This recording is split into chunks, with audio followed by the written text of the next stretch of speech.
আমরা কম বেশি সকলেই প্রায় কান্তারা মুভিটি দেখেছি, কিন্তু আপনারা কি জানেন এই কান্তারা মুভিটির আসল কাহিনী কি? কোথা থেকেই বা নেওয়া হয়েছে এই কাহিনীটি? এর পিছনে আছে একটি পৌরাণিক ঘটনা।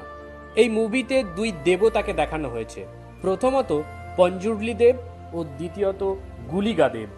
দক্ষিণ ভারতে প্রায় ৫,০০০ বছর পুরনো ঐতিহ্য মেনে এই দুই দেবতাকে পূজা করা হয়। একবার মাউন্ট কৈলাসের পাদদেশে একটি বরাহ অর্থাৎ শূকরের মৃত্যু হয় এবং ওই শূকরের কাছেই ছিল তার সন্তান অর্থাৎ একটি বরাহ শাবক। মাতা পার্বতী ভ্রমণরত অবস্থায় ওই শূকর শাবকটিকে দেখতে পান এবং পার্বতী মাতার হৃদয়ে করুণার উদ্রেক হয় ওই শিশু শাবকটিকে দেখে। তিনি স্নেহের সাথে ওই শূকর শাবকটিকে কৈলাস পর্বতে নিয়ে যান এবং আদরের সাথে বড় করেন। সময়ের সাথে সাথে ওই শূকর শাবক বড় হয়ে উঠলে সে বিনাশকারী এক প্রাণীতে পরিণত হয়। তার অত্যাচারে অতিষ্ঠ হয়ে ভগবান শিব প্রচণ্ড ক্রোধিত হয়ে ওঠেন। ভগবান শিব ওই বরাহটিকে হত্যা করতে উদ্যত হন। ঠিক সেই সময় মাতা পার্বতী সে স্থানে প্রকট হন এবং ভগবান শিবের নিকট হাত জোর করে প্রার্থনা করেন যে তিনি যেন ওই বরাহটিকে হত্যা না করেন, তাকে ক্ষমা করে দেন।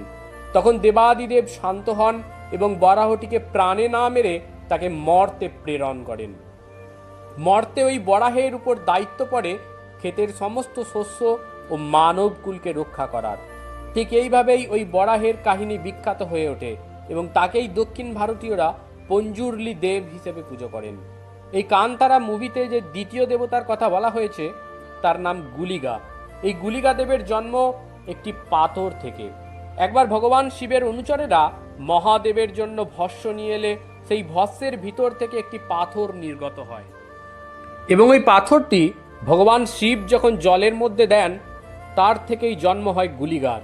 ভগবান শিব ওই গুলিগাকে নারায়ণের সেবার ভার দেন, কিন্তু গুলিগার দস্যুপনায় অতিষ্ঠ হয়ে নারায়ণ তাকে মর্তে নিক্ষেপ করেন। একবার এই পঞ্জুর্লি দেব ও গুলিগা দেবের মধ্যে মর্তে যুদ্ধ বাঁধে। তখন মাতা পার্বতী স্বয়ং সেখানে প্রকট হয়ে তাদের যুদ্ধ থামান এবং দুজনকে একসাথে দুই ভাইয়ের মতো থাকার আদেশ দেন। বন্ধুরা, এই পঞ্জুর্লি ও গুলিগা দেবের একসাথে পূজা করা হয়। এমনটি মনে করা হয় যে এই দুই দেব ক্ষেতের শস্য মানবকুলকে রক্ষা করেন।